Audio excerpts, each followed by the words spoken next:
যখনই আপনি কোনো খাবার রান্না করার এবং সুস্বাদু করতে চান, তখন আপনি এই দোয়াটা ফাবি আইয়ি আলা রাব্বিকুমা তুকাযিবান সূরা আর রহমানের মধ্যে আছে 27 নম্বর পারা। তো এই সূরাটা হয়তোবা অনেকেই পড়েছেন, এই আয়াতটা হয়তোবা অনেকেই জানেন, কিন্তু এটার ফজিলতটা জানেন না। তো এই আয়াতটা আপনি যখনই প্রতিদিন তো এমনিতেই পাঠ করবেন, আবার যখন আপনি যে খাবারটা সুস্বাদু করতে চান ওই খাবারের মধ্যে 7 বার ওযু সহকারে পাঠ করে যদি ফু দিয়ে যাকে খাওয়াবেন সেই বলবে না খাবারটা সুস্বাদু হয়েছে, যাকেই বলবেন সুস্বাদু হয়েছে বলতে বাধ্য হবে ইনশাআল্লাহ।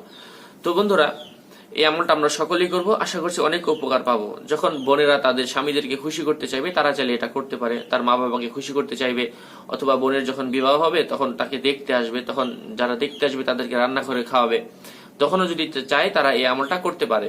অথবা বেশি মানুষের রান্না, কম মানুষের রান্না, ছোট বাচ্চার রান্না, সকল ক্ষেত্রে তারা এটা ফু দিয়ে যদি খাওয়ায়, আল্লাহ তাআলার রহমতে তাদের রান্নার স্বাদ বেড়ে যাবে ইনশাআল্লাহ।